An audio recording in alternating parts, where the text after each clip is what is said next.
It's that boy Fred, host of FanvVew podcast. Tune into the NOTN app, weekdays, 3:30 for the FanvVew podcast. Go to NewOrleansTalkNetwork.com to watch more episodes of FanvVew podcast. Don't forget to like, subscribe, and watch. Jessica Barber, University of Southern Mississippi women's basketball assistant coach, and you're watching FanvVew podcast. It's bringing in more viewers. Right. And so we all wanted this problem. Yeah. You know, everybody wanted this problem, and now it's a problem. So what I have learned in this whole thing is people are going to complain just to complain. Like the WNBA comes out the other day and was like, we're going to be able to charter all these flights. Well, first of all, my goodness, can you see a 6'6" woman sitting in an aisle, like sitting in a regular airplane? Cardoso. They should have already been. Should have already been this.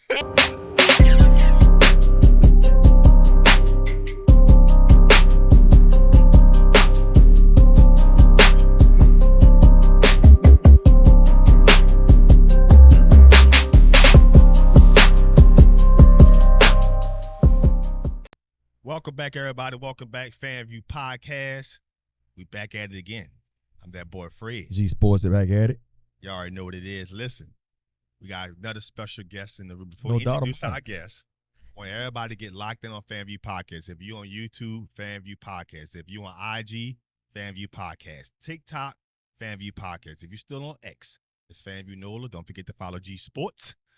I can't help you if y'all need to rock.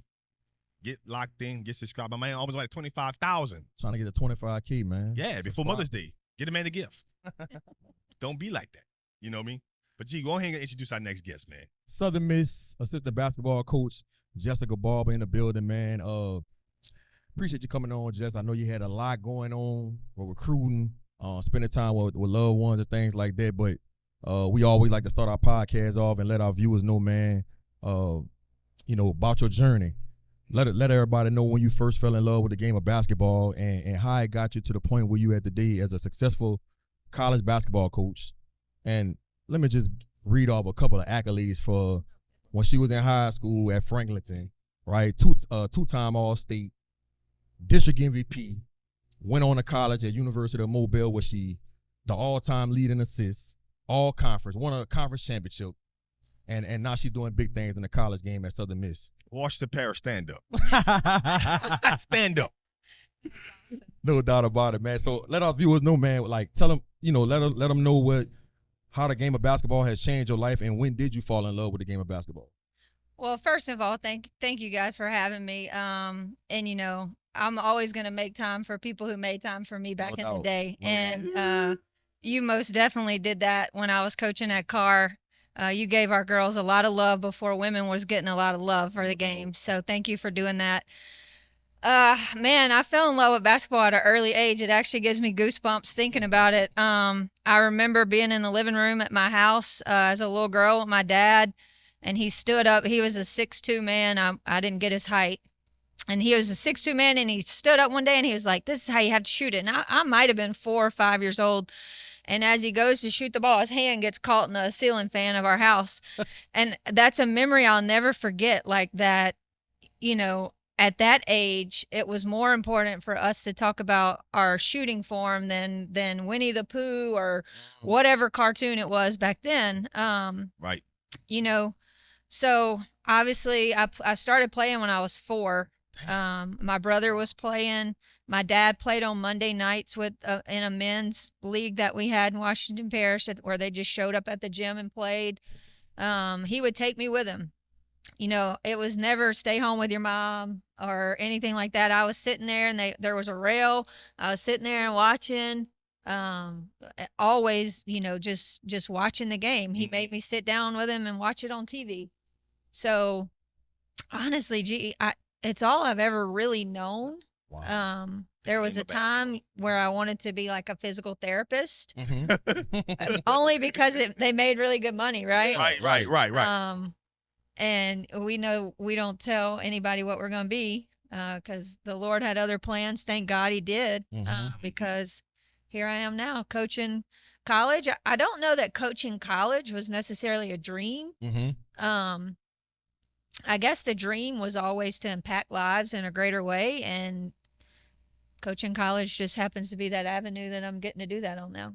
And as you watching your dad playing in an adult league and your brother was playing, where did that drive come from to work on your game and get as good as you did? Because you was a 2-time All-State player at Franklinton. You was a district MVP, and you was able to go play college basketball. That's not common for a lot of girls.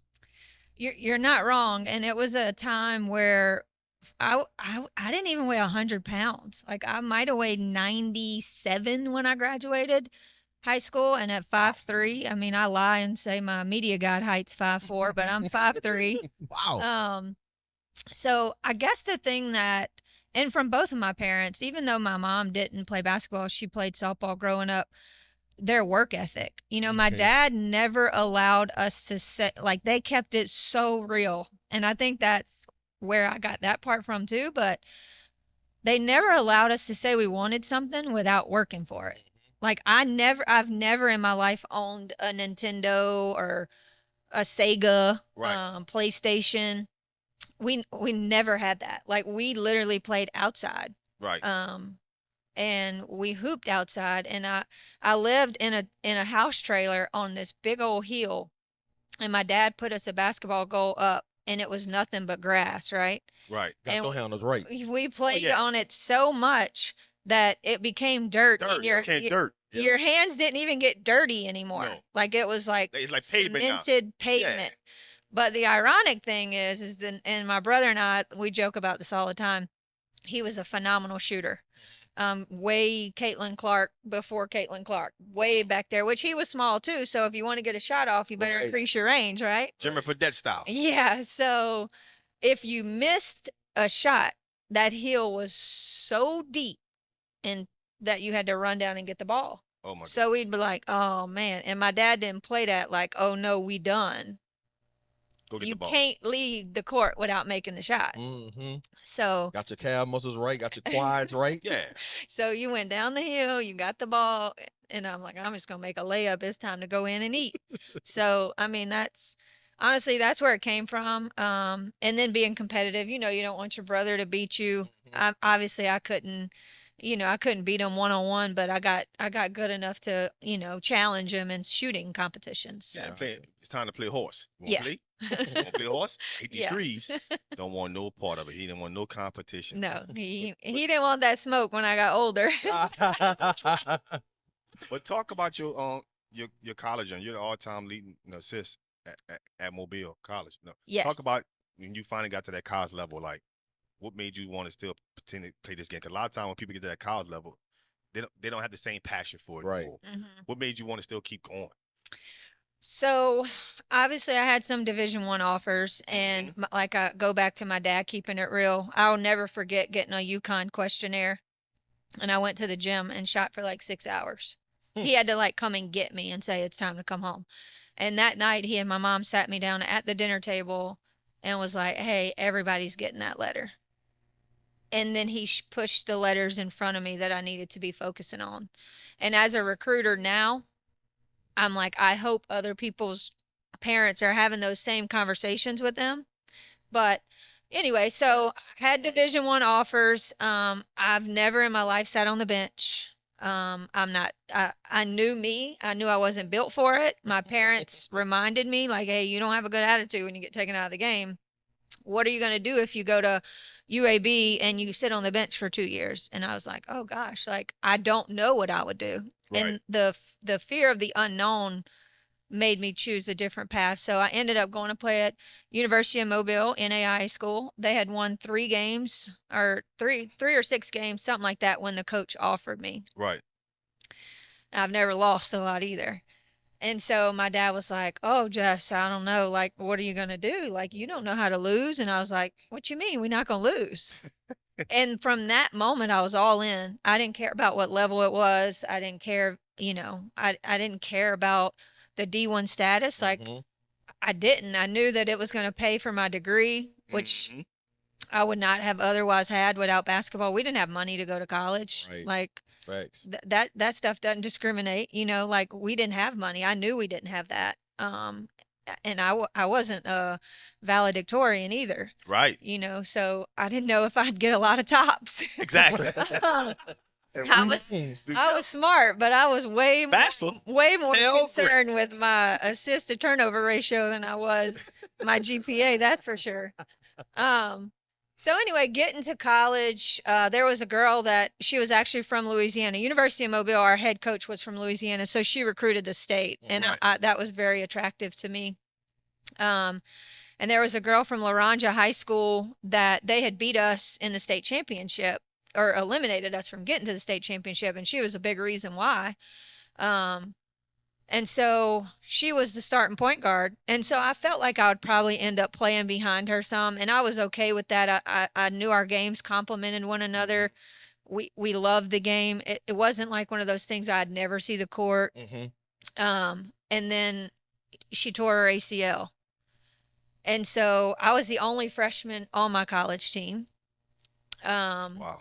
So I come in thinking I'm going to have some time, and she tears her ACL. And so I'm like thrown to the fire. Right. And she tore her ACL before my freshman season started. Oh. So like I go in with one mindset thinking like, hey, I got plenty of time.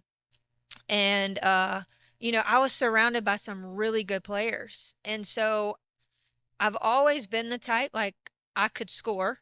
I could shoot it. I was a really good three-point shooter. That's probably what paid for my degree. But I've always been the type to, like, get her involved first, and then it'll come back to me. Right. Instead of vice versa. And so I think, you know, I played with a girl from Jamaica that was 6'6", Ed Marie Lumsley. I played with another post player, Crystal Costin. We call her Tough. She was from Thomasville, Alabama. Tough. You know, so you don't break an assist record without some really good players. Like players. And so for an NAIA school, we beat some Division I's. You know, I mean, we were really good. And back then, like Xavier, that we were in the GCAC, Xavier was nothing to play with. Right. Like he had them. I mean, they would press you from the time you got off the bus and barn. Yeah. I mean, and that's when the barn was the barn. The barn was like car. The games. DJ Julie in the corner, Lil Wayne, Chris Paul, them, JR, them Smith, them. I'm telling you, it was that place they have now. It's kind of like I, you know, was talking to before the show about it just sitting the same when I go watch a Xavier game. I'm like, they're not. I'm telling you, as a point guard, he already was pressing you, and it's a press that I can't like replicate. Correct. Because you think this girl's gonna come trap you, but she really comes from the backside. And then I'm like, okay, I'm ready. But the crowd was like right on top of you. They're right there. They're right there. And then he's coaching on the court too. So at times you're like triple team. I mean, it was the most. I wouldn't trade my journey going NAIA for nothing in the world, and a lot of it has to do with that rivalry. 100%. Now, I remember when I was going to Southeastern. So I graduated 2003, got to Southeastern, and I used to work the AAU tournaments that used to come to Southeastern. I had never heard of the Dominoes. I'm from Homer. You know, we had maybe 2 AAU teams down there. And so never heard of the Dominoes. So I'm working the tournaments my freshman year at Southeastern. I forgot the coach's name. He was the assistant girls coach at Southeastern. He used to give me all the jobs for the AAU tournaments. Brad. My dude. So I'm looking at these teams. It's like different age groups. And they so fundamentally sound like the epitome of a team. Like you take 5 out, you put another 5 in, it's like you're not missing a beat. Really good coaching. Length, just in my mind, all these girls going to play college basketball. You play for that organization. Charlie Domino, you know, to me, that was the premier travel basketball team back in those days. Talk about how that played a big part into who you are as a basketball player and a person, because I know you give a lot of credit to Mr. Charlie Domino. Oh, I give him all the credit. I really do. Honestly, I don't think I would have made it through some of life's challenges without the toughness that he instilled in me.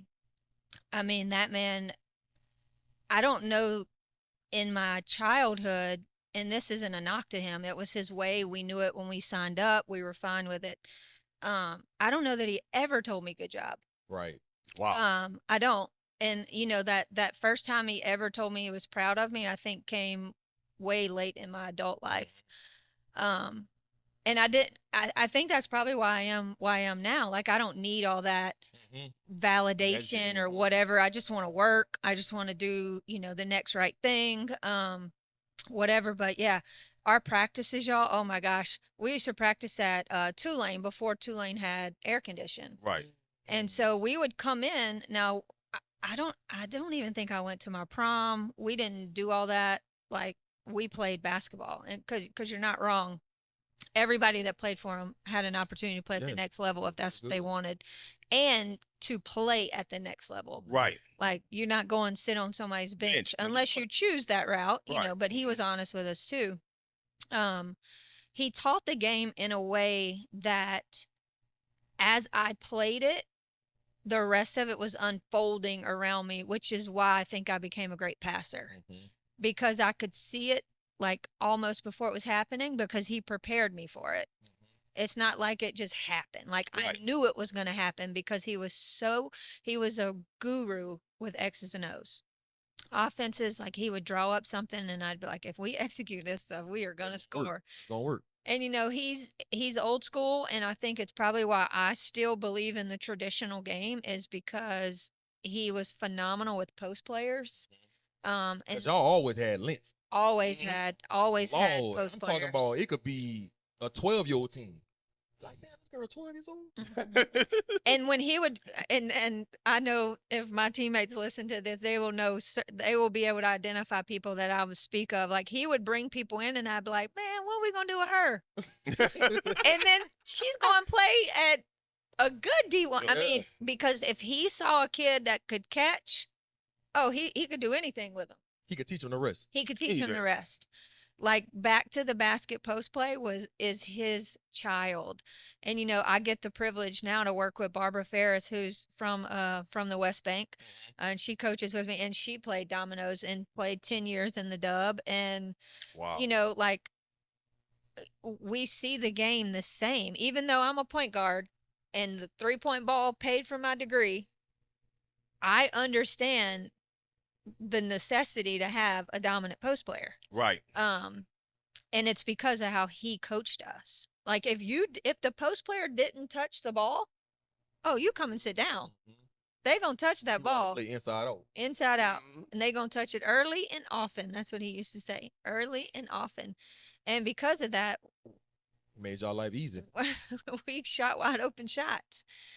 So we didn't have to reinvent it. But yeah, I mean, his resume speaks for itself. He's coached some of the most amazing women's basketball players, from all over. It wasn't just from this area, even though it was called the New Orleans Dominoes. He used to fly kids in from all over the place. Kalani played for Dominoes? Kalani played. I actually coached Kalani. Beautiful, beautiful person. I actually got to coach her one of my first or second year coaching.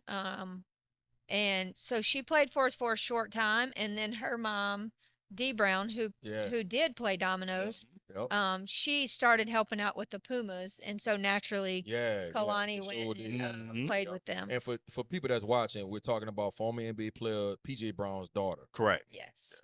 Yeah. So, because I remember when Mr. Charlie used to walk into the gym, shirt tucked in. Right, it was almost like he was a godfather or something, and he was so respected by everybody. And I didn't understand the dominoes and what that culture was about when I was working these tournaments. And I started working those tournaments every summer when I was at Southeastern. And man, did I start learning about what y'all was all about and how good y'all was.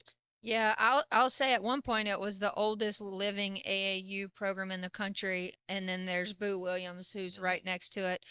And I think Louisiana, and one of my beefs with Louisiana is that we divide all of our talent up too much. Yep. And so we don't have that same. Listen, I love that every kid's getting an opportunity to play. Right, I know what you're saying. But playing on a national level, it used to be Domino's, Boo Williams, Georgia Pearls. Like I can still name these people in my head, and so because we're so divided now and everybody has a team, Right. we don't get that same respect on a national level. I mean, there's still a lot of good basketball players here, lots Right. of good basketball players in Louisiana. So, yeah, he's very well respected around the country. Still to this day, I mean, when people know that I played for him, it's like automatically I get a different level of respect. And then coaching with him was instrumental in my development as a coach for sure. And I just think that back then, if you played on a travel team, it was more like I felt like kids appreciated it more. Oh yeah. Versus how it is today. Oh yeah, it wasn't like, oh, we're just playing another game. Like now, it's more about being showcased, and it's. I don't know that people even really look at the scoreboards. They don't. They don't. Mm-hmm. I can tell you, we might have lost 6 games in 6 years. When y'all lost, it was rare. If you lost, you were done. Like the sky was falling. You didn't get to keep playing. There was, you played in pool play and then you played in nationals, but they didn't have all these other tournaments. So yeah, like I said, winning meant something. It wasn't like, oh, we got 4 games this weekend. No. You got one game. You got one game. If you win, you keep going. Keep going. And he did not believe, y'all. This is the God's honest truth. I was like 13 years old and we were playing at the Pontchartrain Center. And if you didn't finish first in your pool, you went to a consolation bracket. Back then it was called the friendly bracket. And I won't say exactly what he said, but he was like, we ain't playing in no friendly bracket. Right. So our season just, would have ended had we not won.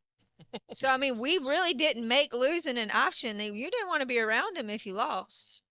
He did not take losing lightly, which, I mean, when you look at some of the people, I mean, Kim Mulkey played for him.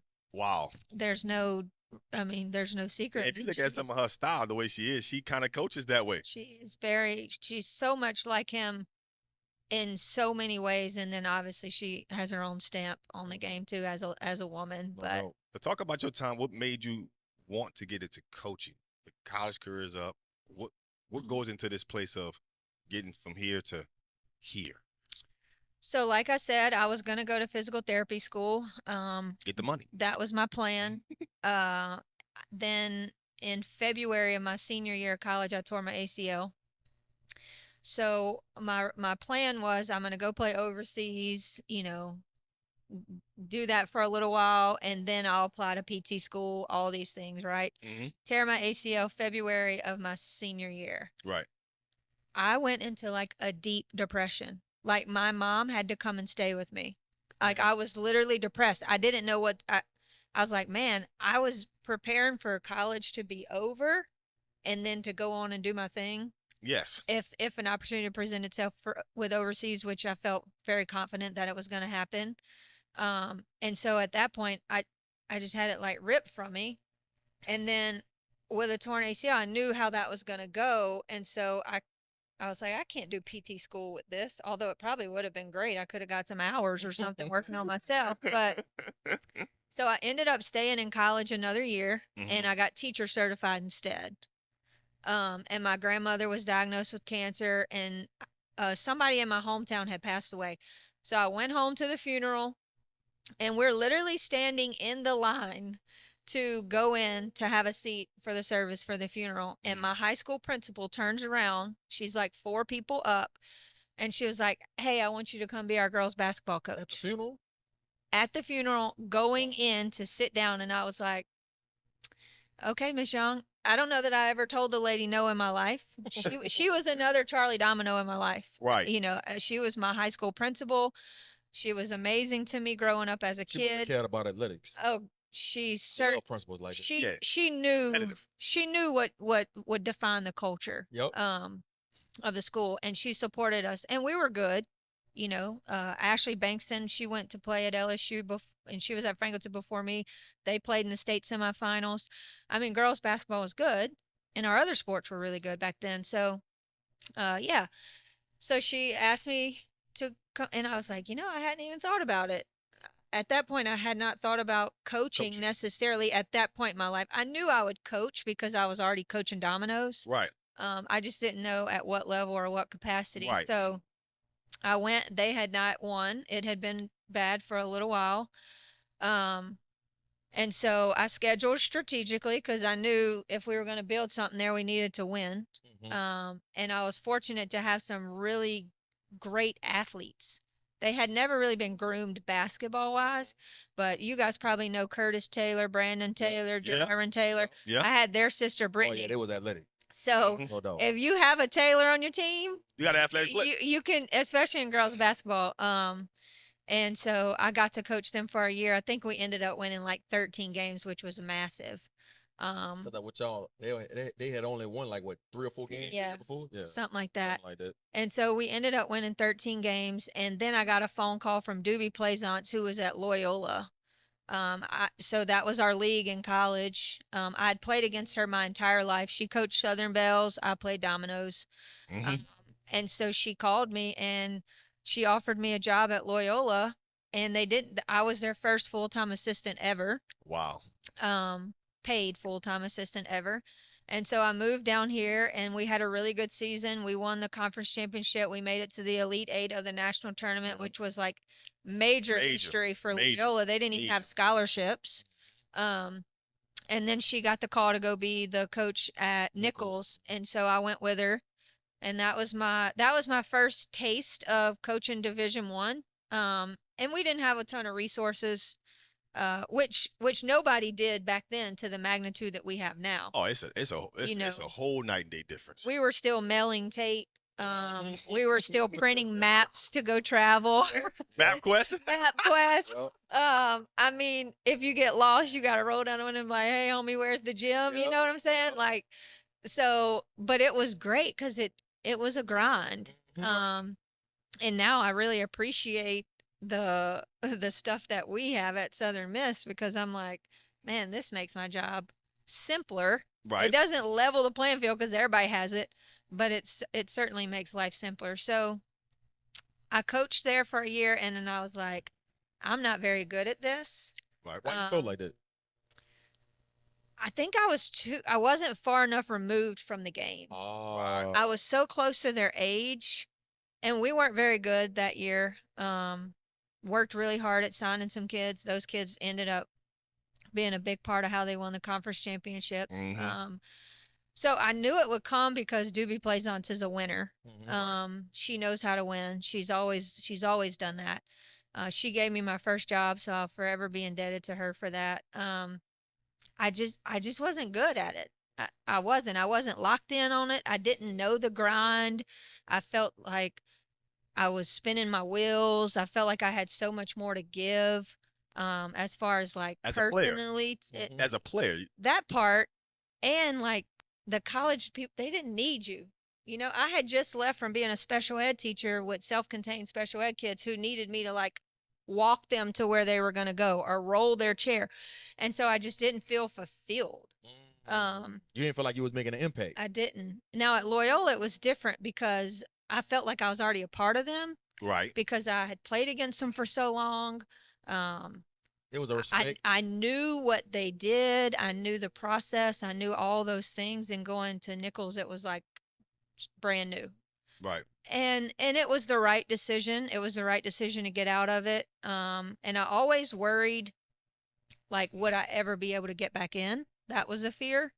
And so, you know, I coached boys for 2 years at Greater Gentilly after it was a school we started. I do want to ask you about that experience. Greater Gentilly. Greater Gentilly. First of all, what made you want to coach boys? Second of all, how was that experience coaching boys?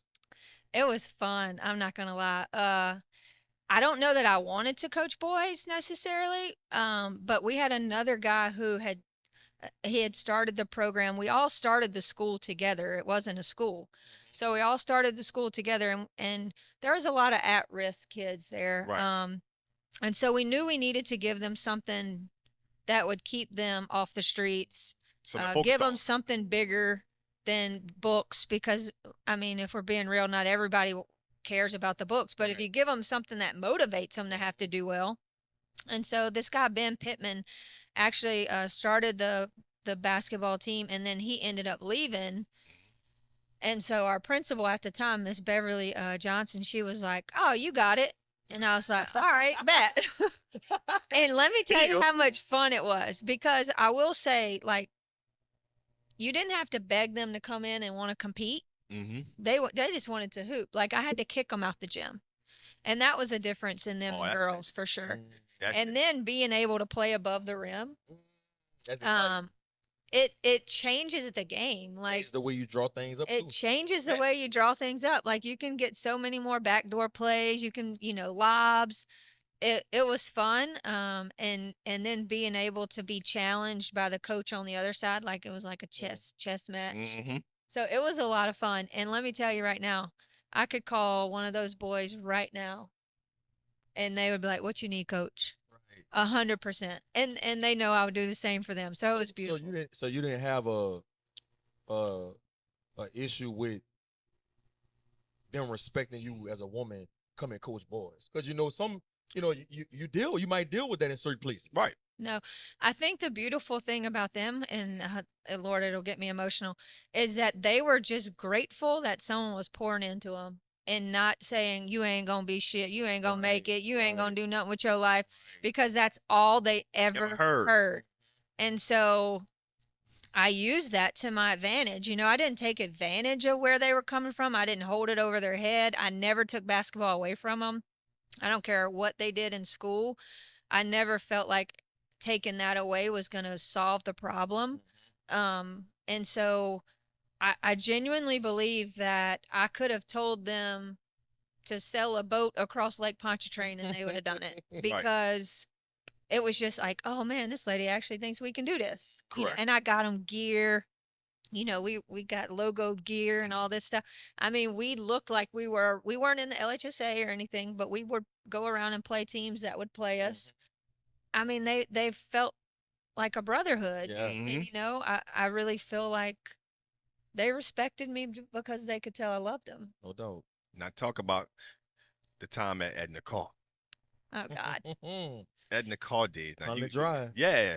Because now you was there with 6 seasons, Mhm. won 4 district championships, man. Talk about that time there in the fraternity of people that you met during that duration. Those people are my family. Like, you literally can't tell me differently. They are my family. So I went there, and Coach Rock was walking me around, and I walked in and I was like, "This is where they lift weights?" Right. And so This is the Ed Nicole.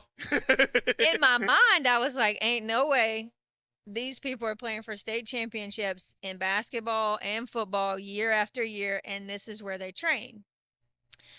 And so at that point, I was like, I can't complain about that, and I can't use that as an excuse. When you go in and you're taking over a program, it's like, what are my excuses when we don't make it, right? Right. You already starting to try and figure out, like, why we not going to win. Exactly. And so that was one thing. The second thing is Coach Rock, when he called me, he was like, "Hey, we got 3 6'3" girls." And in my mind, I'm like, that is a dream. You don't get that in high school. Right. Right. Well, when I showed up, we didn't have nobody that could dribble and pass it to him. Like, he knew exactly what to tell me. But, I inherited some talent that, again, just had not been tapped into. And again, they wanted to be on a team. They wanted to wear all the gear. They wanted to rep Carr on their chest. But we made them really believe and understand what repping Carr on your chest really meant. And even though I didn't go there, when you walk those halls, it doesn't take but about 48 hours for you to understand, like, you don't just wear that on your chest. Like, it's branded in who you are. And so, I mean, every year we made it a little bit further. And then finally, we got some really good players that came in. Diamante Martinez was one of the 6'3" kids I inherited. And when she used to get the rebound, she'd take off running with it. She signed with Alabama. Wow. It's just one of those things where you see, and it was the Coach Domino in me. Like, if you could run, if you could jump, I could do something with you rather than just let you walk these hallways. And so I actually made her play volleyball because she would get in foul trouble every game trying to block shots. And she could block shots, but she didn't have the body control after the shot was blocked.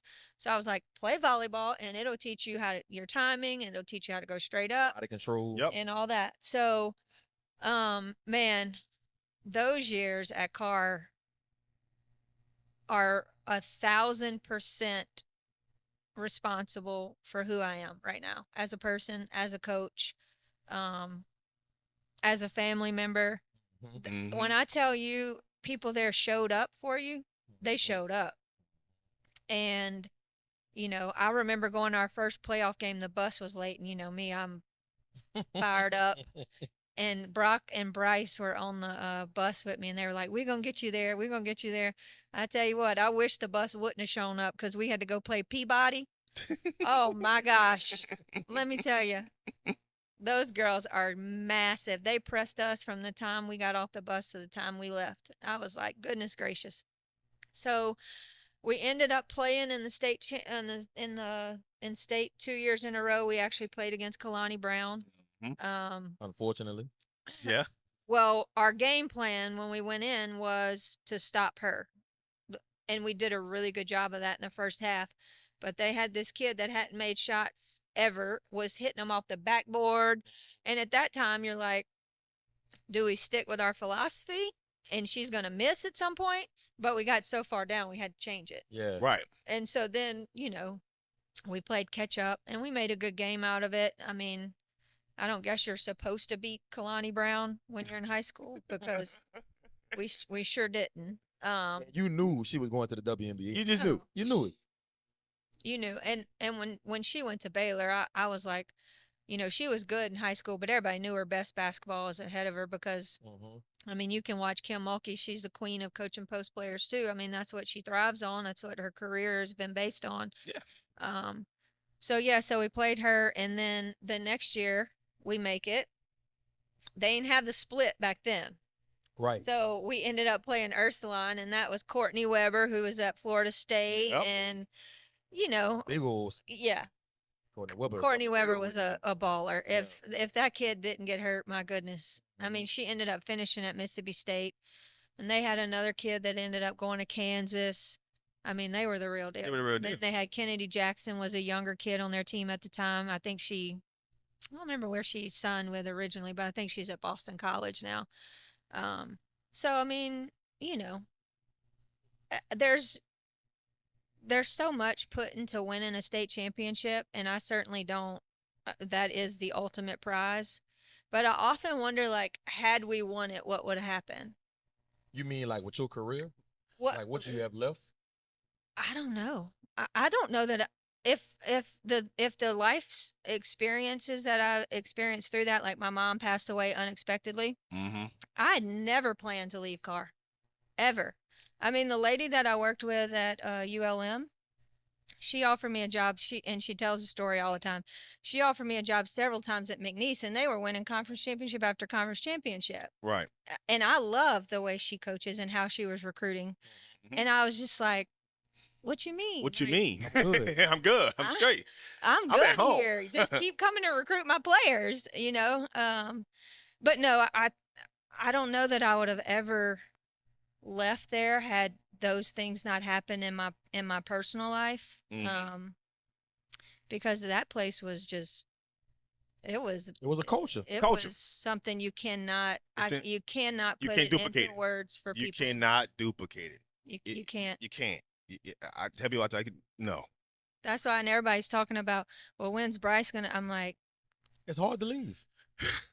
because you keep saying, like, I stuck it out that last year, and when I say stuck it out, I don't mean any negative connotation whatsoever, but because of the family stuff I had going on, because I was like, I can't leave Destiny Collins and Ricky On and Shantae Simmons, and then the next group, I was like, I had to make an intentional effort not to be like latched on to them, or I wouldn't have been able to leave, and I had to at that point for my family's sake, you know. So you had over a dozen kids in those 6 years go play college ball, and that's not common either. Right.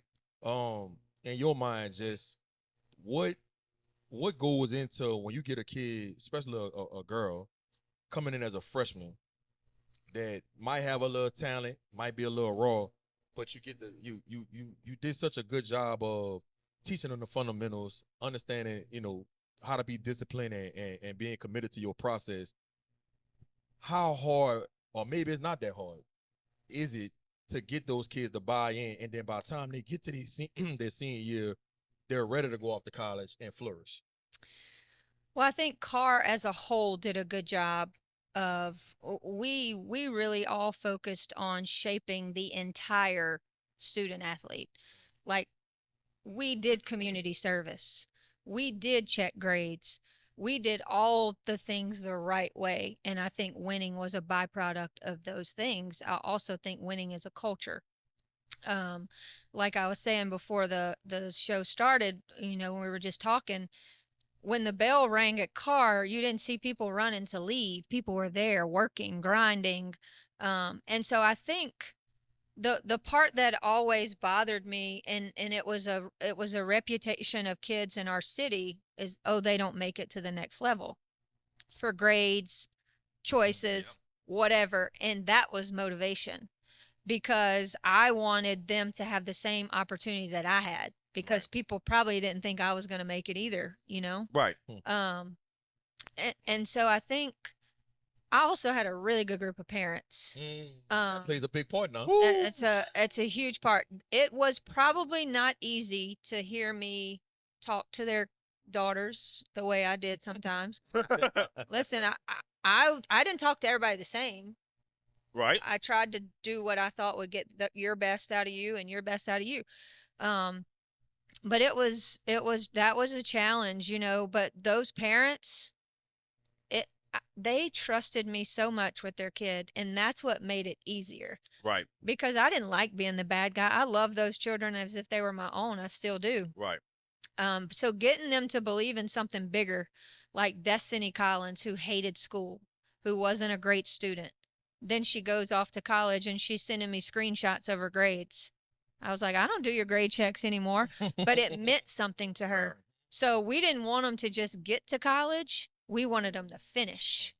And I think it gives me goosebumps just thinking about it. Is every time I turn on the TV, whether I'm watching college sports or whether I'm watching professional sports, there's a Edna Carr connection. So it's not anything I did. It's what that place did to people. It was a different pride, and it was like it was a standard. Right. It It is a was. standard. And there are kids who didn't make it and who are doing great things and successful in other Correct. ways. And that's another thing Carr did. Like, all these people who tell these kids, oh, you're not going to be a rapper, blah, blah, blah, what you going to do? I have 3 or 4 students that are thriving in a rap career. Kenneth brother. Kenneth brother. Jaquan is one of my players, the little one that played for a left-hander. I got another one that just sent me some clothing from her, that she's doing. Right. So I think Carr did a good job of identifying kids who were going to go to college and who weren't going to go to college, and we gave them the best of both worlds. Because a lot of time you hear people say, if you're not going to college, then you ain't going to be shit. You ain't gonna be shit. Yep. And that's just so far from the truth. Because fact of the matter is, college is not for everybody, and there's more than one way to skin a cat. It's more. It's so many different ways, especially in these days, to go be successful in this world. And not just that, but to add to that, it was never designed to be for every kid coming out of high school. No doubt. Like the dynamic of, you gotta go to college. Hold on, it was never. Everyone has to go to high school or some form of high school sort of as a kid. When you're going through from being 4 to 18, that's what every kid's gonna go through. When you become 18, you finish high school, whatever age you finish, 17, 18, 19, whatever age you are, you got some choices to make. Yep. College ain't everybody's choice. It's advanced education, right? Right. For some of these kids, education wouldn't be for them. They gotta have to find a different path. Yep. And it doesn't mean that they're gonna be unproductive or unsuccessful people. No doubt. This narrative that you could be unsuccessful because you didn't go to college or you didn't go to join the military. No, that ain't the truth at all. You can still be successful at something, Yeah. but you just gotta have pride in what you want to do. Pride. You gotta have pride and the passion in what you want to do. And that's just what about. But I do want to talk about this. We talked about women's basketball. Okay. Love this part. Yeah, because right now, over the past couple of seasons, you've had the opportunity to coach some college basketball, man. But college basketball, in terms of women, has just been ascending. It's evolving. It's evolving. It's at a soaring rate now, and that's due to the past couple of years where we had some exciting matchups that the whole world had a chance to witness. What is your take on why everybody's been tuning into women's college basketball, and what's some of the things that women's college basketball need to do to keep this thing going? Because it's been exciting. Yeah, it's so exciting. It's challenging as it gets more exciting to keep up with the trend. Yeah. And to also stick with your philosophy, because that that Caitlin Clark will make you think, like, should we be shooting this many threes a game? But if that's not your thing, that's not your thing. And I think that's what leads to your question is, I think a player like her has brought in a whole different group of viewers. I think basketball has been great. I don't think it was exciting for everyone because not everybody loves the traditional style like I do. Right. Just like Steph Curry did it in men's, those shots that he was shooting, that made people watch. That made little kids get out and try those, Grown man. I locked in a little bit differently to see the difference, because to me, it had lost its excitement. Yeah. Kind of like, to many people, our game had lost its excitement, And I think part of that is because UConn had dominated for such a long period of time, and people just got tired of, like, man, we know UConn gonna win it. Yeah. Everybody playing for second place. Yeah, that's no lie. I think, with the transfer portal, I think with NIL and all that, I think it's really not leveled the playing field, but it's given people a different opportunity. And so it's way more fun to watch. And I don't cheer against any team. There's not a team in the country that you will find me cheering against. But when I watch it, I'm locked in, like, cheering for this team. Right. You know what I'm saying? Like, yes. I'm not trying to point out, like UConn this or South Carolina. I don't want them to lose, but it's exciting watching other people win. Yeah. Yeah. How do you think when you have a player that, like, an Angel Reese, Caitlin Clark, Juju Watkins, when you got players like that who globally is very, very popular, you in the college game right now, how hard is it as a coach to deal with those egos and deal what comes with having those type of players in your program? Well, you still let them be themselves and, be able to capitalize, because they capitalize NIL wise because of their popularity. Yeah, and I haven't had to deal with that, so I can only speak from, hypothetically speaking, or, what I think. I think when you don't embrace who they are, it's really hard to coach them, number one. I think it takes a special coach to coach somebody like that, and understand what all goes into it. And I think Kim Mulkey was probably a perfect fit for coaching that team and understanding, like, it's basketball and it's business. And if you don't get on the train, you're going to miss out on coaching those kids. So it's like, do I compromise all these things I believe in, or do I evolve a little bit and still make the main thing the main thing? Right. Because I do think, we see all the TikToks and we see all the Instagram posts and all that, but Angel Reese is putting in work. She's putting in work. No. She's putting in work. No doubt. Flage is putting in work. Absolutely. Those people are doing, I don't have to coach it. I don't get to coach it. But at the same time, it's like, it's so exciting. It's to see women's basketball players who have been put in a box for so long, modeling and the outfits that they wear at, the draft, like, right. That's just as exciting. It's bringing in more viewers. Right. And so we all wanted this problem. Yeah. Everybody wanted this problem, and now it's a problem. So what I have learned in this whole thing is, people are going to complain just to complain. Like, the WNBA comes out the other day and was like, we're going to be able to charter all these flights. Well, first of all, my goodness, can you see a 6'6" woman sitting in an aisle, like sitting in a regular airplane? Cardoso. They should have already been. Should doing have already it. been this. And then I see Well, someone. the sponsorships coming now. Yes, and so it's like if Angel Reese didn't give up some of her time, or if Caitlin Clark didn't give up some of her time, and this is all on the backs of the traditional old school players, the Cheryl Swoops and all them. They have to be excited to see the foundation that they laid finally come into fruition. You know, and so, but then you see someone saying, "Oh, they can fly on charter, but they can't raise their salaries." I'm sorry, but if you ask the players if they need to fly charter, I can guarantee you that they're like, thank you. Thank you. You know, Thank they're not complaining about Baby it. steps, man. Yeah. Baby steps. You know, you can't. Rome wasn't built in a day, and I think it's trending in the right direction. And if people will continue to advocate more than tear it down, I mean, It's breaking barriers and it's breaking bounds, and I'm excited about it. But I'm also excited about the fact that it's the new talent coming through. Yeah. Like the Juju Watkins, and you're like, man, it's gonna be exciting to watch her. I can't wait to watch the freshman from South Carolina, number 12. The 12. I know you're talking about. I'm man. too. She's amazing. The name by on the back of my hand. I can't remember, but people like that, it's gonna be an exciting time to watch college basketball. What's your response to this? Oh gosh.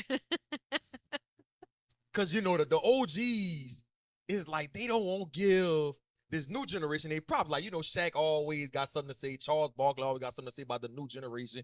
They give them props, but they always say stuff like, they couldn't play in our generation. What's your response to Deanna Taurasi saying that Angel Reese and Caitlin Clark going to be in for a rude awakening because they're going to be going against grown women? She basically was saying she don't think they going to do that good in the WNBA. Well, That's what I took from it. I didn't take that from it. I think that no matter what she says, it's going to be perceived that way because of the way she plays. There is most definitely an initiation process. You know, there's definitely a transition. I don't think anybody in their right mind hasn't questioned how they would transition. Nobody said they wouldn't transition. It would just be like, how fast are they going to transition? The physicality of the game alone, that's grown women. It doesn't matter how good you are. That is grown women. And I mean, It's different. and the scheming and everything, everybody out there is a pro. Right. So you can't lock in on one player because if you do, this one over here, it can score or, you know, so I don't think she meant it to sound as abrasive as it sounded. It came off as like that week. Yeah, I think, you know, Caitlin Clark just said it herself about, oh, the physicality of this game is so much different. That's the hardest transition. The refs don't call it all the time. So Right. she basically said the same thing Diana said. It was just Taurasi said it. Right. Right. And so I do think that, and I'm somewhere in the middle of the old heads and the newbies. Like, man, those people did so much to make a way for the people who are able to reap the benefits of it now. Like, can you imagine how they must feel that they didn't get NIL and they didn't get Of course. paid? And Of course. I didn't think about that. I get it. But at Right. the same time, it is what it is. Have social media like this Yeah. either. No, matter. so- You in your era. right. You're born I'ma say in it. the wrong era. I'm saying, There you go. you're born in the wrong era. So I get the How you think Reggie Bush feel? right. In his era. But I'm just using that as an example. And that whole thing that still drives me crazy. Happy got his trophy back. Like receiving money, okay, it's against the rules, but it did not have anything to do with how good he performed inside those lines. Period. And my thing is this: you can't. For the people who watched it in that time when you was watching, you're not about to change my mind. I saw what I saw. Like you think I'm gonna just take it away. I still saw it. Right. I still saw it happen. Still the person. He's whether still it's a the hard person worker he or not. was. Like you can't race the games. I saw the games. I mean, my goodness, if he was taking like performance enhancing Yeah, drugs, yeah. okay, I get that. But like Money? money? We're not gonna do that. Come on now. But here's my thing, because it's crazy, right? Donnie Taurasi is a OG, what we call an old head. Now, I remember Taurasi at UConn. Dog. A dog. Lord. A dog, right? I remember I Super. thought she was a dude for a while. Like, I'm like, bro. Because girls not playing like that. She was a dog. She's to roll them sleeves up. Yeah. Like, The long shorts. Yes, right. Still yes. ripping the long shorts. Yeah. I see, like, it's funny because I remember, because I'm old enough to remember. I remember the Cynthia Coopers. I remember the Cheryl Swoops. Tamika Holslaw. Yes. Maya Moore. I'm going way back. I'm talking Tina about Thompson, Lisa Leslie, Lisa Lisa Leslie. Lobo. Witherspoon, Rebecca Lobo for the Liberty. I'm happy to remember that. So to me, my old heads is consistently that era, that 90s era. But when we start talking about Taurasi and people of that era, they becoming old heads. I'm like, It's crazy, right? I'm like, is Candace Parker old head now? Now, Like, Candace Parker be giving them their props. yeah. She be giving them their props. So, I ain't gonna lie. but so it's funny how we went from this older era to now this era here where people really watch them and now you get into this new wave and it's like, okay, this is like generation 3 of now we're starting to get the Elena Boston, we're getting the Caitlin Clark, we're getting the Angel Reese, we're getting this new group of WNBA stars. So I'm so excited to see how that new group meshes with some of those older players who still are playing, but that towards the end of then you got the ones in the middle like your Breanna Stewart's, and your Joel on Lords. So she's a dog. Or she's a dog. And now her and Scott Digg together. Wow. Oh yeah. Right. Yeah, it's gonna be funny to see how it's gonna be. I'm glad to see it because over these last 2 years, even in my area, man, I've seen so many girls training now more than ever Basketball's before. gotten better. Yeah, because they watching that on TV, and not to mention the Aces. Sorry about the Aces. You know, and I don't want to leave y'all. Y'all the 2-time defending champs. I don't want to leave y'all out of it. Right. But it's inspiring this generation for sure, the younger generation, to want to get in the gym, and because they saying, I want to be the next Juju. Yeah. But I want to be the next Caitlin Clark. And the thing is, I think that for me is, you're gonna get more teams, and I think the more teams create more opportunities for more kids. For sure. More girls. We don't need that happen. What happened to your girl from Baylor? They got to go overseas to go make money. No. Yeah. They can make it. They should be able to make it right. They should be able to make it right here, and I think having more franchises as the game starts to continue, because it looks like more girls are training, more girls are getting better. And I think the game has always been good, but I think the viewership is starting to come around. Yeah, they had more viewers for the girls' national championship than the boys. Of course, I know. I was one of those viewers. Thank you. No, but that's why I don't really I love the beef. I really do. It brings me back to when I was growing up and everybody hated the Detroit Pistons, and but that's what makes people want to watch it. Everybody's going to pick a side. That's what we do naturally as humans. Right. And whatever side, and then it's going to create conversation. And I don't always love the comparisons. I can't stand the GOAT comparisons and all this because I don't think it's comparable. But at least we're talking about it. Yep. And to me, whether you're talking about it positively or negatively, you're talking about it. And eventually you're going to say something positive about it. Even the most critical people in the world are going to find something positive, and that's what I believe we can build on. I really do. Bad publicity, better than no publicity. Thank you. Well, what? Ask swimmers. I'm telling you. Look, when Angel Reese and Caitlin Clark and all these people was getting all that flack when she was doing this last shit, and everybody was like, why they doing? I'm like, bro, that's bringing awareness and attention to women's basketball. Right. Now, everybody won't see Angel Reese. I remember going to an LSU football game, and she walks in. Bro, you would have thought this was like Elvis. Beyonce walking in. Odell Beckham effect. Yeah, because everybody's trying to take a picture. She got security in front of her. I mean, that's what happens when you get to talking about the game, whether it's bad or good. She has benefited from it for sure. For damn sure. Oh, she's been exciting for her time and duration of college basketball. I think college basketball is indebted to some portion to Angel Reese and what Caitlin has done. Look, let's not make no mistake. LSU does a great job of branding their athletes. Yeah. Gymnastics, girls basketball, football, baseball. They just do a great job of branding their athletes and getting the whole nation on board to to watch them. Yeah, they got another player coming up. Yeah. I think the last name Williams. Just stay Yeah. tuned. Yeah. She's gonna be all right. Yeah, I think so. She's gonna be all right. Yeah, I think so. Jess, man, talk about when you're looking at a kid that you want to recruit. Mhm. What's some of the things that you and your head coach and some of the people on y'all staff, when y'all evaluating, what has to fit the criteria for somebody to be on y'all board for y'all to possibly want them to be a part of that Southern Miss Go to Eagle program? Well, talent obviously gets you on our board. And then what moves you up our board is a fit. I think that's what, people call me all the time, hey, I got this player. And I'm like, yeah, she's really good. She's awesome.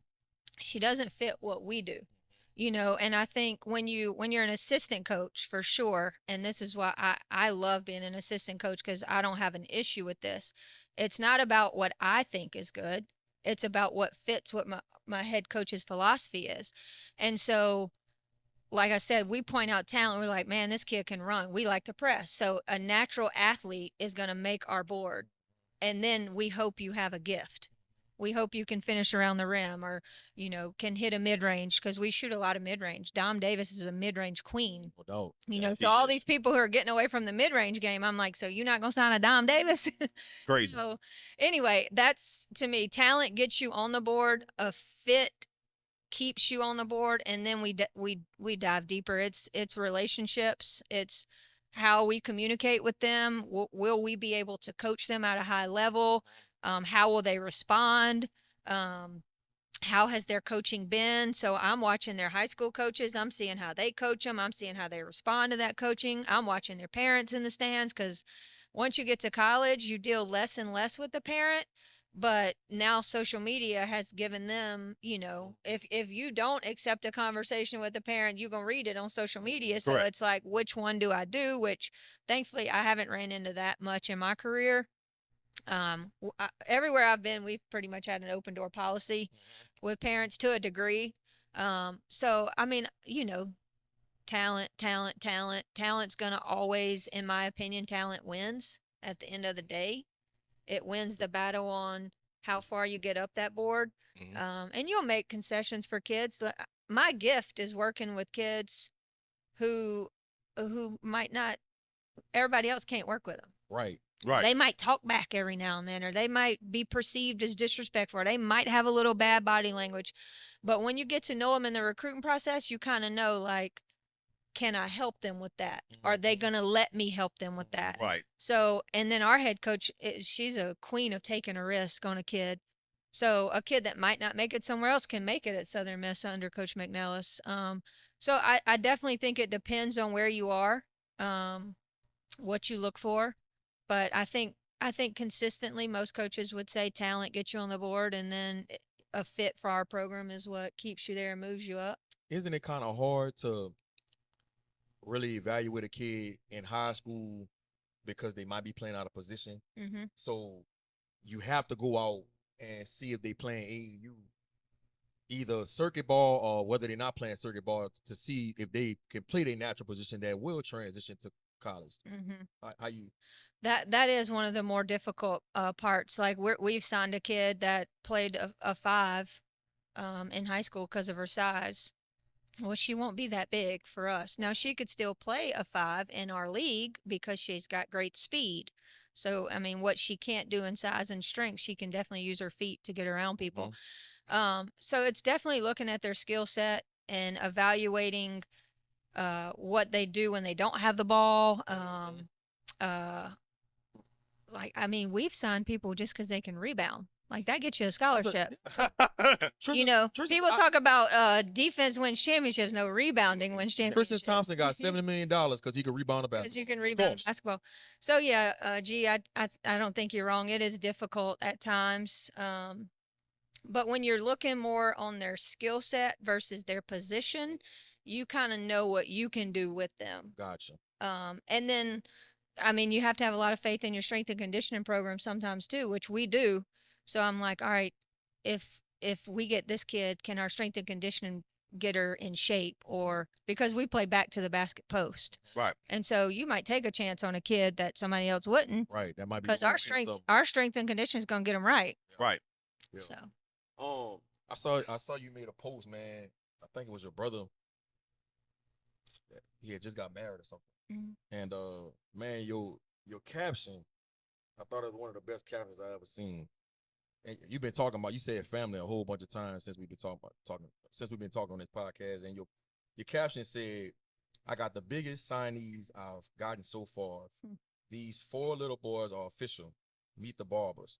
Coach is a pretty cool name, but nothing tops being an aunt. My heart is full." Talk about how much family means to you, and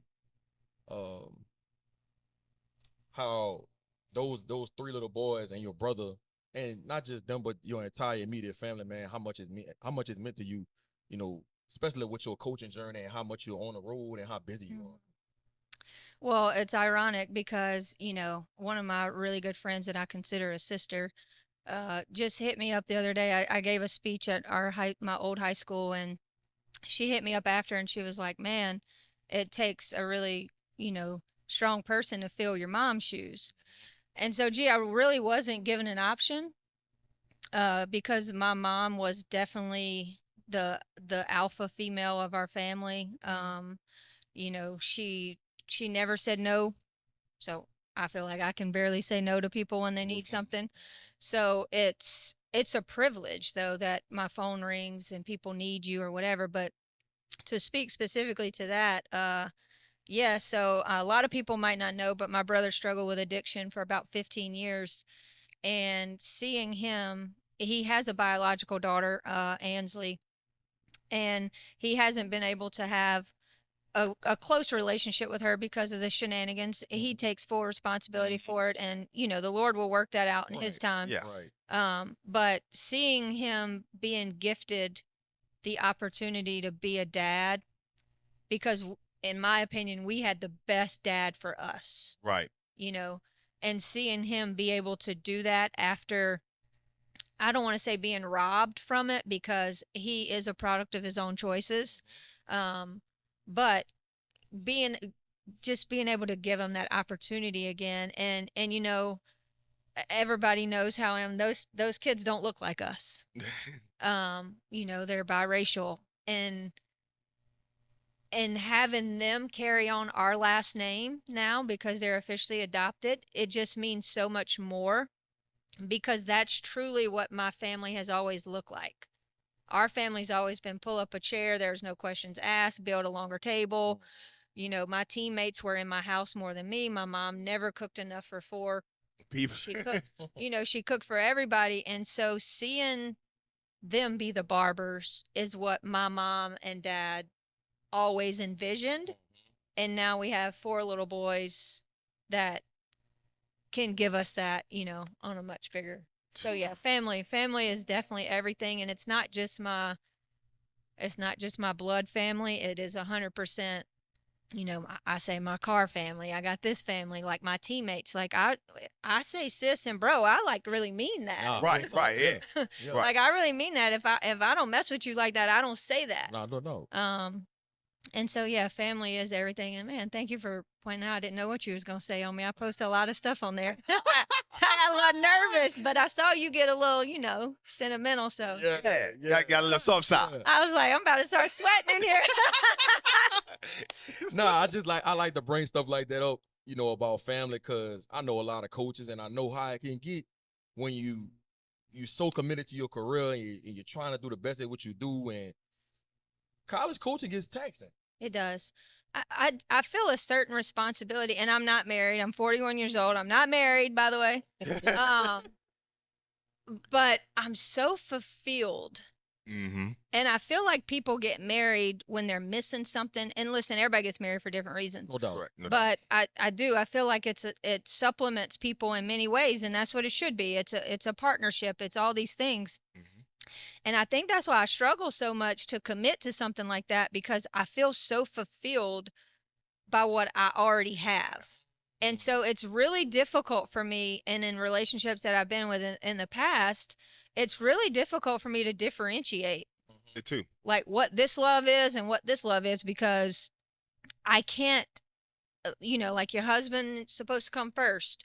And I'm like, okay, that's awesome. But if this kid needed me right now, Right. they're 100%, I'm going to go. And I guess when you find the person that you're supposed to be with, they They understand. understand that. But at the same time, it's difficult for me to overextend myself in a relationship, a romantic relationship, because I'm so invested in these other relationships that I'm like, okay, if I do that, I'm going to compromise this one. And, I know it probably should be a better balance, but at this point in my life at 41, I'm fulfilled. And I think that's what our goal is, right? Yep. I appreciate that perspective. Do you think when coaches are in their profession, the time management, you think that's the hardest part of it all, especially like when you're trying to find a meet? Yeah, I do. I think it's important to have a work-life balance. I do. I've worked with people that I know now, if they had to do it over again, they would have a better work-life balance. I think I've been privileged enough to always work with people that had that. And another privilege that I've had is I get to work with people that I consider friends. And so even when I'm working and we're grinding and we're burning the midnight oil, I'm doing it with my people. So I don't feel like I'm missing out on anything. Right. And so then also having family that understands what you've signed up for, instead of like, oh, you're going to be late again, then that makes you feel bad. And then that makes me feel like I'm making a choice between you In this. and my career. Yep.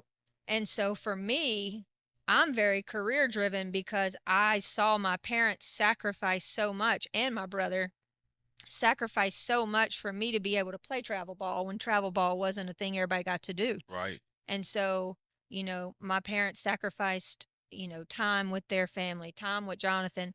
And so I feel a responsibility to live this to the best of my ability for as long as I can, and to give back to my parents, to give back to my brother, and to give back to, my community, because everybody poured into me to be able to do this. To be able to do this. Right. And like, my thing is, and I like to ask that to college coaches, because I've been divorced 6 years now, and I just feel like my mama asks me this all the time. You ain't found nobody yet? You ain't found nobody yet? And I know we're in two different worlds. Like, you coaching. I do coach middle school basketball, but I'm more on the media side, and I have a lot going on. And I just feel like women that I've came across in these 6 years, they don't understand my world. Can you kind of relate to that? They just don't understand. Like you just said, oh, you gonna be late again? Man, you don't understand. Like, I had to spend this last 15 minutes with this recruiting his mama. I'm trying to get this kid. It's certain things that come with this career. Yeah, I do. I think everybody, and this is what I noticed when I was growing up, everybody wants to date a coach because that's cool. Coaches' wives, coaches' husband, coaches, and it's even, and I don't like to, bring up, our sex, but at the same time, it's like a man taking a backseat to my career is just not common where I come from. Right. Correct. So it's okay. it's like, it's fair to say. While they're raising the kids and cooking the meals and all that, like, you got to find somebody that really understands that. And, I've been blessed with people I've been in relationships with too, to a degree, but for myself, I feel selfish. So I don't think everybody understands you. Like, I remember when you were married and you had the kids and you were grinding, and for anybody trying to make it, it doesn't matter if you're coaching, it doesn't matter if you're in media, it doesn't matter if you're running a podcast, it doesn't matter if you're owning a burger joint. If you don't work, it will not work. You have to put in the work.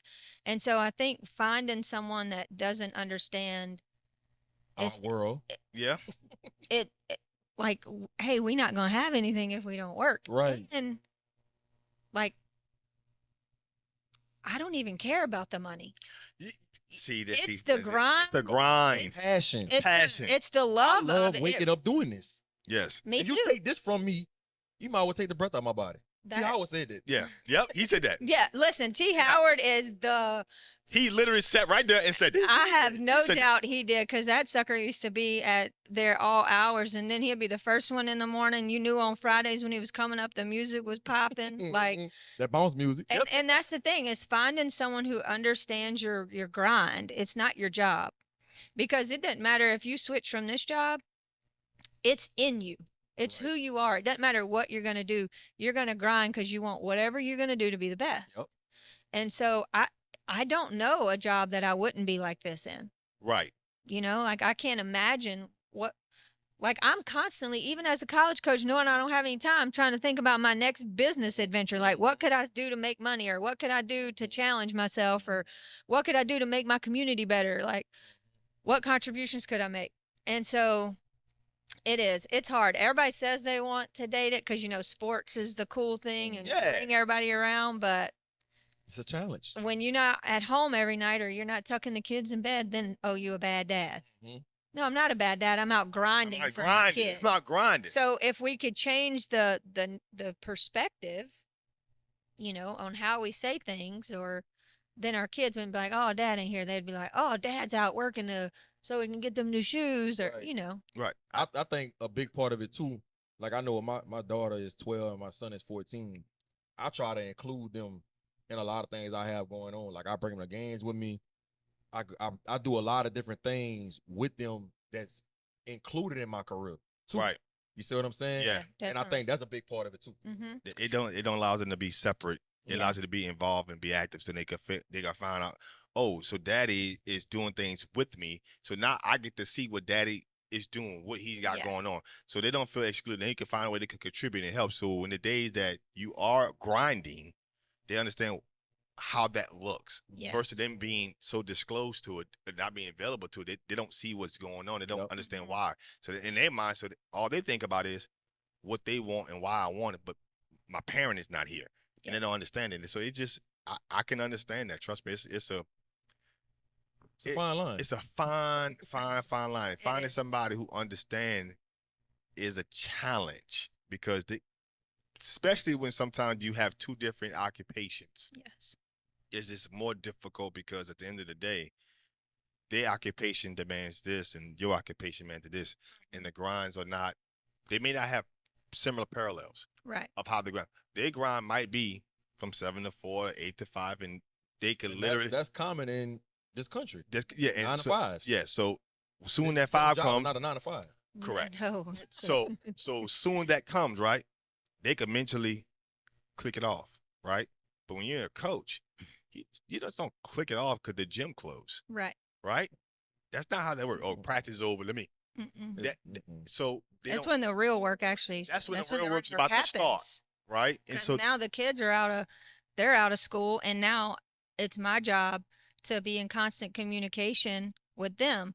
So, you know, and I won't give us an excuse. It's not all the other people's fault. I do think when you're grinding and when you're working a job that doesn't have a time clock, you have to be really intentional about setting aside time for your loved ones, including your kids, or a date night. I hate that phrase. It really, it just, I hate it. But you do have to, I do think in any relationship or, you know, companionship, you have to be more intentional about setting aside a time, because we are in a different world than I grew up watching my parents date and do marriage. Like, everybody needs validation. Everybody needs affirmation. It's like, you know, we're selfies and filters and all these things. So those things aren't just happening. People need to feel good about themselves. And so for other people sometimes too. Yeah. So I do think we know that. And so if we're going to date, or if we're going to land a recruit, we got to meet them where they are. Yep. I got to watch TV shows. I was like, man, I'm watching TV shows. I don't even watch TV like that. Just so I can have a conversation with them. I'm on TikTok. I'm on Snapchat. I'm like, where they at? Meet them where they are. Right. Y'all, this past season, I know the season didn't go how you wanted to go. Your fan is 18 and 13, right? No, we it was something. I'm not good at this, but Yeah, we y'all had played at least 20, 21. 20, Yes. Yeah, I know y'all lost in the quarterfinals to James Madison. No, at the conference tournament we conference did, yes. Yeah. And then we went to the NIT. Yeah. Right. And I know Dominique Davis, that was y'all stud. How you feel about the future of Southern Miss basketball? And I know you said y'all got 4 freshmen coming in. Yes. 4 freshmen coming in. Y'all got a pretty good veteran group coming back. Yeah, we do. We have Jacoria Bracey coming back and Malia Grayson. Those kids are both from Mississippi, and when I say that, it's like us talking about Louisiana kids. You know, those kids play for their state. Malia Grayson's from Hattiesburg. Jacoria's from Drew, Mississippi. We got a couple other kids coming back that really gave us some really good minutes last year, and then we have a really good shooter from Florida. We got a great core coming back. Now, Dom Davis is not replaceable. Mm-hmm. We'd be silly to sit here and talk about replacing her. But I think Coach McNellis does a phenomenal job of putting the right pieces in the right places and getting the most out of every piece that she has, including her coaches. I mean, she's been successful for so long, So I think Southern Miss is a well-oiled machine, but we still got to do the work. And that's the grind every day. And I keep using that word, grind. It's grit at Southern Miss. Our practices, man, when I first got there, I was like, dang, this is why y'all are so good. They're like competing. They're like knocking each other's heads off. They're like really hooping. And so her practices are very intense. You never know how you're going to do because you don't know. I like all these preseason predictions and stuff. Right. You never know what pieces are going to be ready in November. Right. When it comes time to tip off. Our league is really good. Yep. James Madison is great. Troy has landed some really good kids out of the portal there and out of JUCO. They're always going to be good. Everybody in our league is good. There's not a team in our league that you show up and know that you got a dub. Right. Not one. What happened?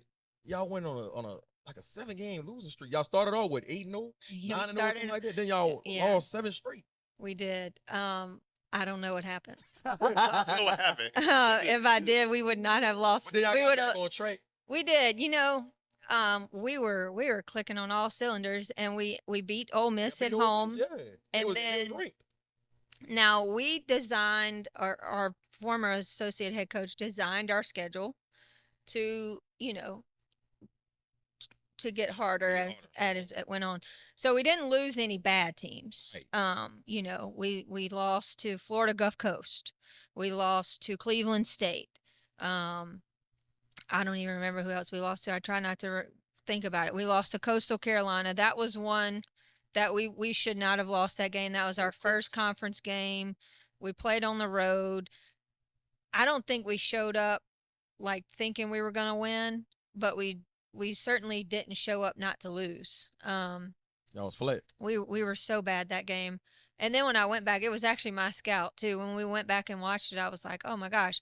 So then that's who we played in the second round of the conference tournament. So I don't think I slept. I was like, we cannot let these people beat us again, And so we put together a really good game plan. Our kids came out, and that's how I knew. I was like, we should have never lost that game. Right. Because we dominated that game. But how long you was on crutches, man, after the August 8th? I was waiting for this part to come. Man. I was worried about you. You was under the power. Listen, I immediately, when that happened, went back to my car days. Because instinctually, if you see something like that about to happen as an adult, as a behavior interventionist, as a coach, Protect my players. Yeah. Especially, and listen, I love all of our players, but she slung my girl Dom, and I was like, ain't no way. Ain't no way. Ain't no way. And then it happened right in front of our bench. So heels and a dress. Gee, I ain't wore heels or a dress since. So what did you hurt, your leg or your ankle? my knee. Yes, and it crossing that sucker. I'm glad you mentioned it so I could stretch it out. No, I was on crutches for I probably should have been on them a little longer, but I'm hard-headed, and we got steps that lead to the court. So I was on the crutches for like a week, and then I was in a brace for what, you hyperextended? a month. Well, I still didn't get an MRI because I don't really want to know. But That's not the same knee you tore. yes, it Dang. is. And so it's not ACL, I know that, but what we've concluded is that I had a strained MCL, which is still very sensitive to touch, and that I might have a little tear in my meniscus. But Tough. I'm 41. She's still tough. All that to avoid the MRI. The I am- MRIs are dangerous, man. Listen, I'm so scared of them things. Well, I'm not afraid of the MRI. I'm fine with that. I don't want the results because then it's like, what do you do with it? I either sit around and be like, oh my God, I have a torn meniscus, or I get it fixed. And both of those are terrible. Right. Yeah. So I'm just going to pretend like it didn't Didn't happen. happen. And I'm going to chalk it up to old age. I was waiting to see if you were going to ask me that. Oh my God. I had to. I love it, man. Hey, it's a part of it. And you know what was beautiful about that whole thing? I won the is game. We won that game without a lot of 7 players. And 3 of them who hadn't played. Those kids fought. They were not going to be denied that game. And then the next week we had to go to Arkansas State and play.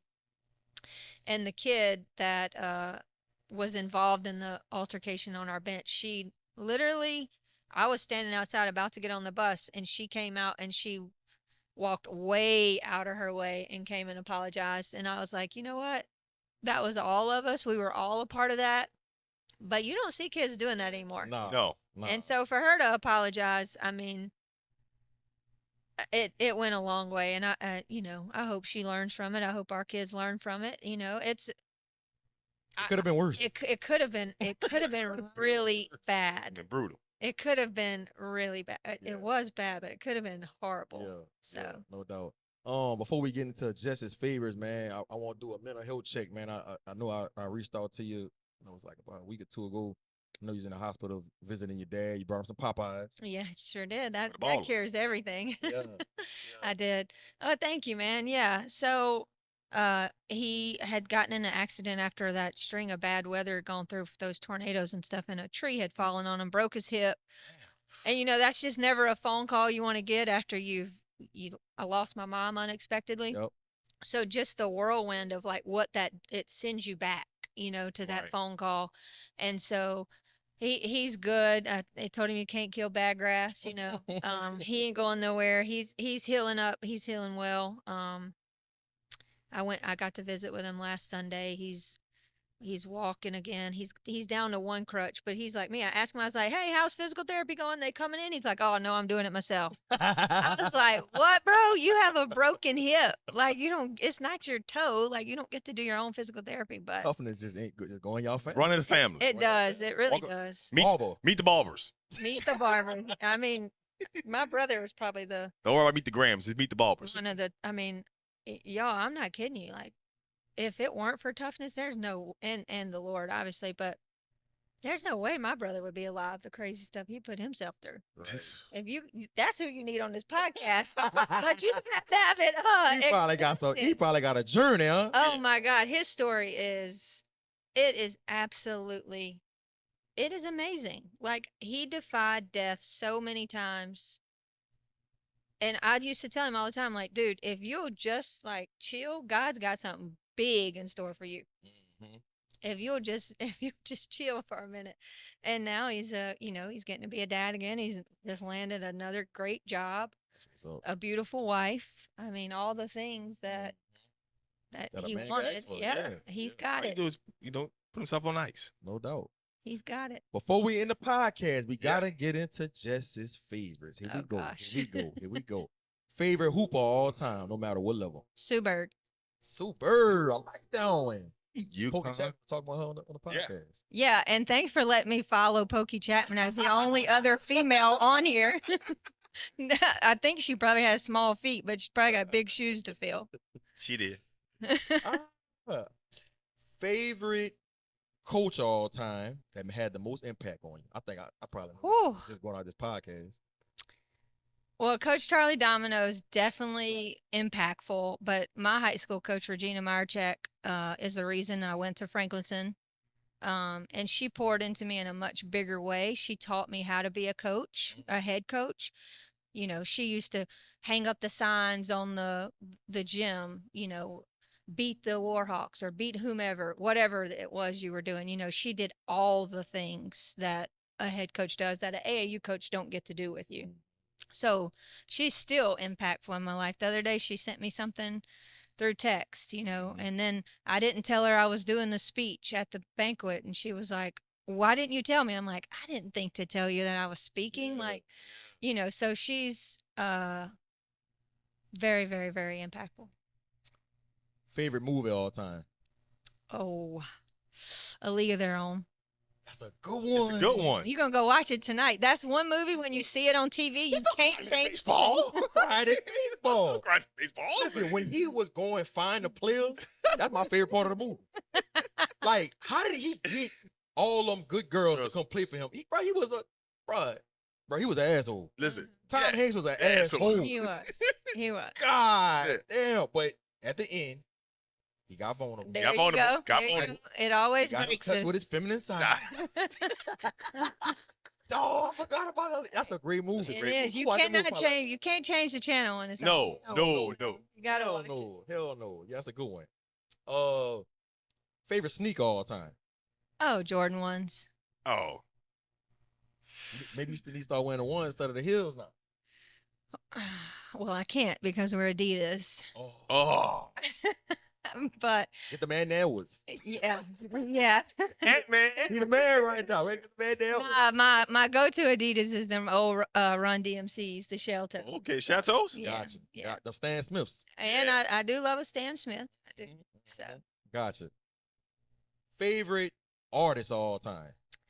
Ooh, Music artist. I know what you meant. It's a tough one. Of all time, it's got to be Prince. Ooh. Talk about a real musician. Dang. Talk about a real musician. Prince. That's a good one. That's a good one. Yeah. I mean, I could listen to the music over and over and over, no matter what the day brings. If I'm going like more, I mean, I'm a Rihanna versus Beyonce. I love Rihanna. Ray Ray? I love her. Diamonds and Pearls. Mm-hmm. One of my favorite Prince songs. Favorite comedian all time? Oh gosh. Probably Ellen DeGeneres. What's that? Ellen? Oh my God. She's from Metairie. Ellen. Okay. From Metairie? Okay. From Grace King? Yeah, Grace King. Grace King. You know she said Ellender. No. Oh no, Ellen Ellen. DeGeneres. Ellen. She's good, and Ellen's definitely funny. yeah. Jefferson Parish stand up. Yeah. Yeah, first of all, she's from Louisiana, so I'm always going to be partial. And then she makes me laugh talking about like real stuff.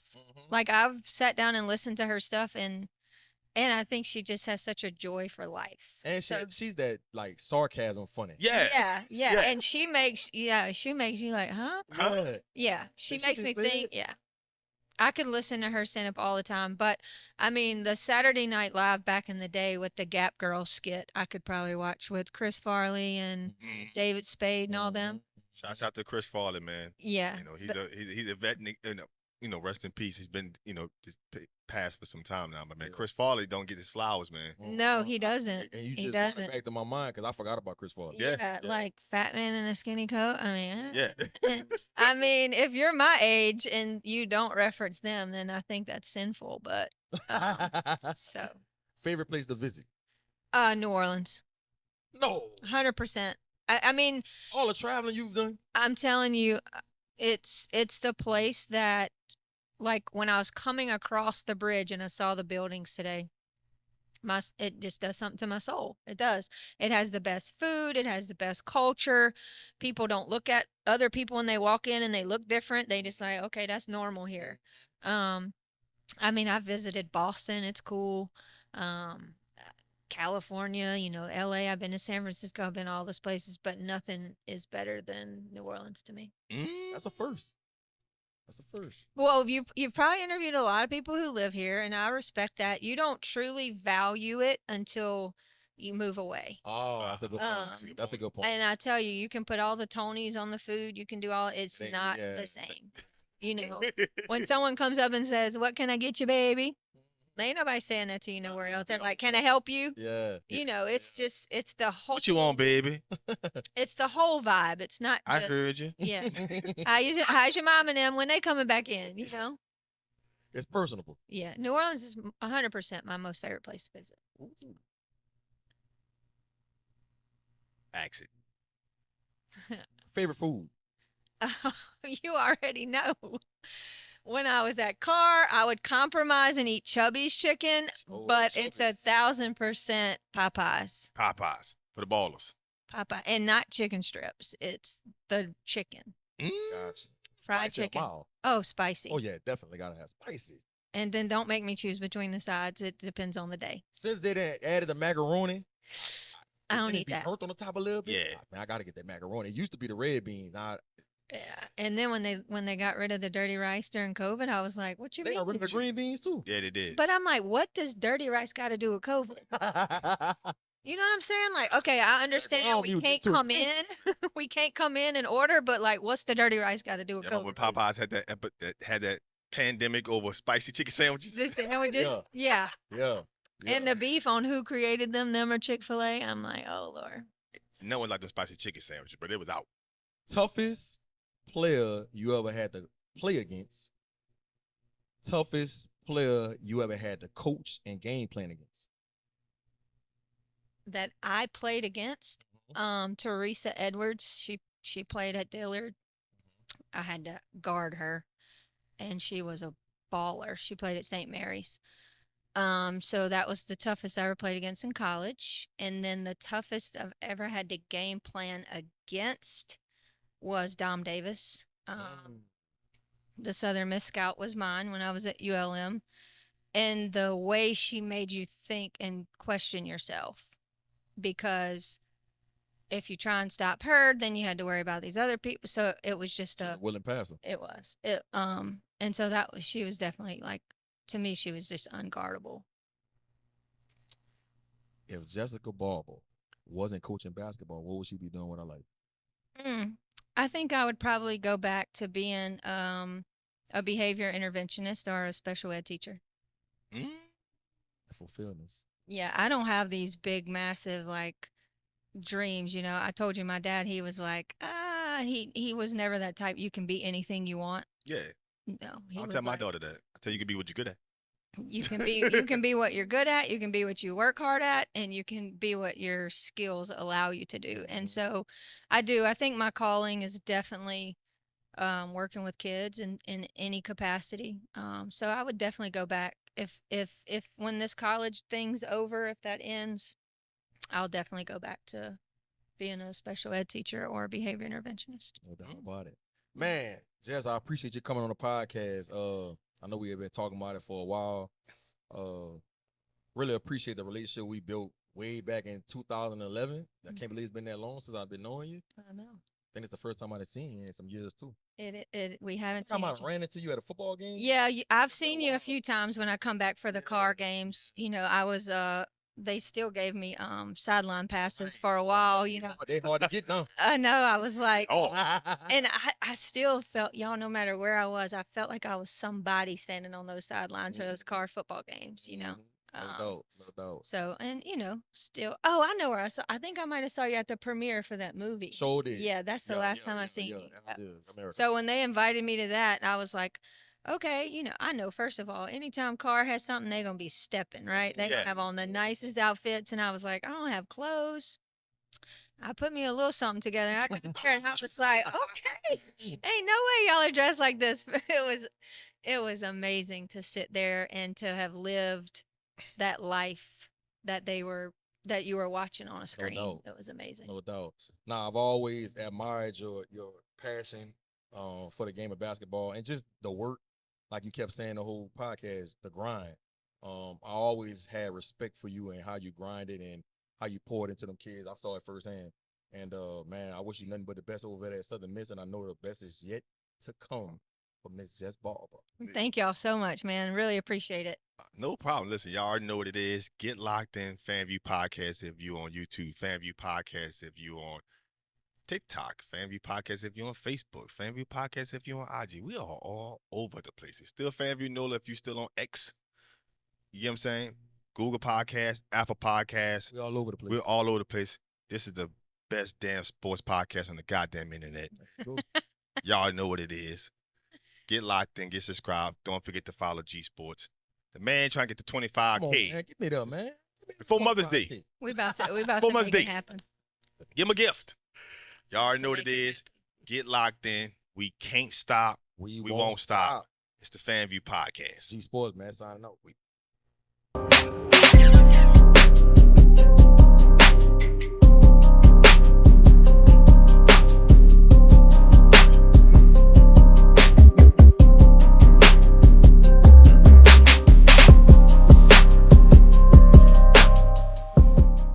Step Construction is here for you with a brand new offer. We now provide affordable storage sheds. Stop wasting your money on overpriced storage units and portable containers. Step Construction can provide you with a custom shed that will fit your budget and storage needs. So contact Step Construction today at 504-340-5809 for your own personal quote. Let us help you take the next step at Step Construction. It's DatBoyFred, host of FanvVew Podcast. Tune into the NOTN app, weekdays, 3:30 for the FanvVew Podcast. Go to NewOrleansTalkNetwork.com to watch more episodes of FanvVew Podcast. Don't forget to like, subscribe, and watch.